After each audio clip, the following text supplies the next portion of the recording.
तो उसको देखभाल में बिछी बिछी रहती है। और जब हमारा कोई आता तो कुछ भी परवाह नहीं, ना देने के लिए हाथ बढ़ते, ना बनाने के लिए पैर उठते। नाटक शुरू हो जाती है, कभी सर में दर्द, कभी पैर में दर्द, कभी यहाँ दर्द, कभी वहाँ दर्द।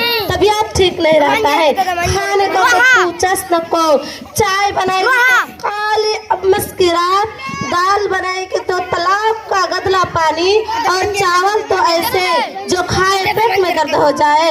हर 2 दिन के बाद मैके का याद आ जाता और जाके माँ के पल्ले में बंद हो जाती, आने का नाम ही नहीं लेती। अरे आपा जान, आपके बहू इतने सारे काम करते हैं, आप बोलते क्यों नहीं? देखो बहन, मैं तो बोलते बोलते तंग आ चुकी हूँ। अब कुछ बोलना भी मुश्किल हो गया। अब कुछ बोले तो हमारे शहजादे की पेशानी पर बल पड़ने लगते, इसलिए खून के घूंट पीकर खामोश रहना पड़ता। अरे बदरुन्निसा, मैं तो तुम्हें चाय पीना ही भूल गए। चलो सिट आउट में चलकर चाय पीते।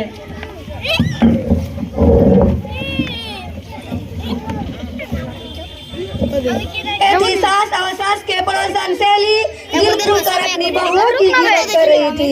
अल्लाह माफ फरमाए, कितनी बुरी हालात है। अब देखते हैं बहुओं को अपनी सास की कैसी तारीफ करती है।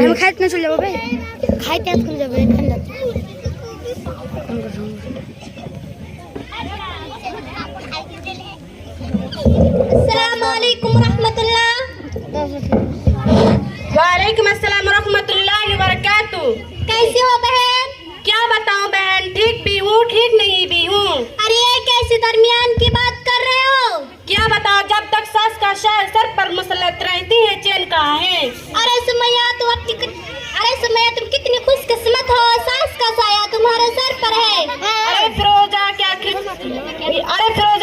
क्या खुशकिस्मती की रट लगा रखी है भला, वो भी कैसी चैन से रह सकती है।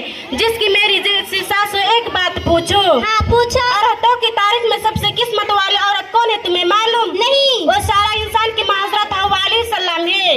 क्यों? क्योंकि वो सास नहीं थी, वो सास नहीं परेशानियों का घर है। तुम अपनी सास से इतनी परेशान क्यों हो?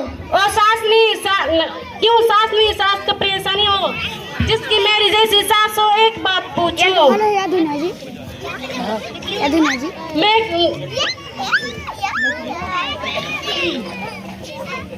जिसकी मेरी जैसी सास हो, एक बात पूछो। औरतों की तारीख में सबसे किस्मत वाली औरत कौन है, तुम्हें मालूम? नहीं। वो सारा इंसान की हज़रत हव्वा अलैहिस्सलाम है। क्यों? क्योंकि वो सास नहीं थी, वो सास नहीं परेशानियों का घर है। जब देख नाक चढ़ाई मुसलत रहती है, मैं खाना खाओ तो परेशानी, मैं उठूं तो परेशानी, बैठो तो परेशानी, मैं सोओ तो परेशानी, कुछ बोलो तो गुस्सा में, कुछ ना बोलो तो मगरूर। मेरी हर काम पर नुक्ताचीनी। तुम ही बताओ उसका क्या नाम दे सकती हूँ? चलो तुम अपना सुनाओ। क्या बताओ, मुझे तो जरा भी चैन नहीं। मेरे तलाकशुदा ननद है, दिन रात मेरे सर पका रखा है। मैं तो बांदी बन गई हूँ, उसकी भी खिदमत करूँ और उसके बच्चों की भी। और नखरे अलग, ये अच्छा नहीं वो अच्छा नहीं, हर वक्त ताने सुनने को मिलते हैं। डबल खाना पकाना पड़ता है। अभी भी नाश्ता बनाने में लगी रही हूँ, अभी मेरा खत भी नहीं होता कि मैंने उसके बच्चे सारा बनाया बना खाना साफ कर चुके होते हैं। अगर मुझको खाना खाना हो तो फिर पकाना पड़ता है। यह बच्ची कुछ मेरा हिस्सा में आता है और मैं तो सोचती हूँ ये मुसीबत कब जाएगी मेरे सर से। अरे सुमैया, ये कौन है? मैं तो पूछना ही भूल गई। अरे रुका, ये आंटी है, मुंबई से आई है, 2-4 दिन के लिए रुकी है। दिन की बारी अच्छी मालूमात रखती है और पढ़ो लिखो बहन है। आइए सास माँ बैठी है, माफ करना। कोई बात नहीं, सुबह से घर में हूँ, एक बात देख रही हूँ, हमारी जुबान पर एक दूसरे की शिकवा शिकायत, दूसरों की ग़ीबत बहुत ज्यादा हो रही है और जुबान के गुनाह तो हम कसरत से कर रहे हैं। अल्लाह ही हमें माफ फरमाए। और हम औरतों की तो बहुत बुरी आदत हो गई है, जहाँ 2-4 औरतें जमा होंगे, दूसरों का तज़किरा, दूसरों की चुगली हमारे तबीयत का हिस्सा बन गए हैं।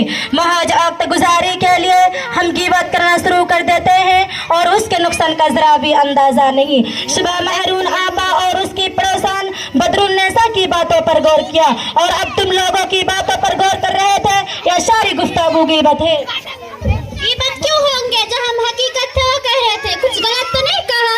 हाँ, अरे मेरे बहनों सुनो तो सही, ग़ीबत कहते ही है उसी को जिसकी तुम ग़ीबत कह रही हो। उसकी पीठ पीछे बुराई बयान करना वरना फिर अगर तुम ऐसी बात कह रही हो जो उसमें नहीं है तो वो तो बहतान है और दोनों सूरतों में गुनाह लाजिम है।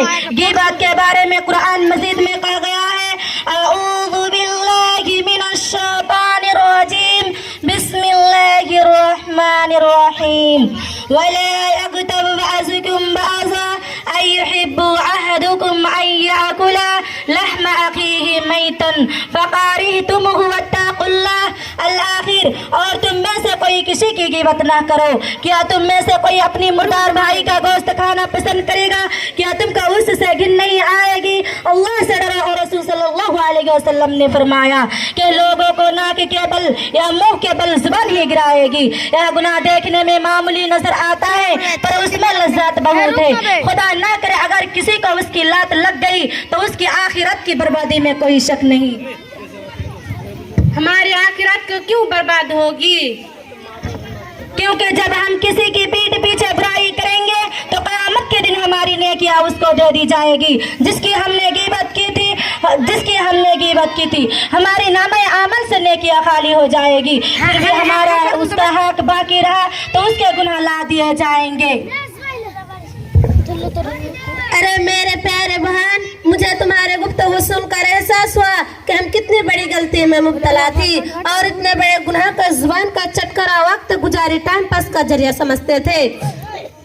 मैं वादा करती हूँ कि आइंदा से कभी भी किसी की पीठ पीछे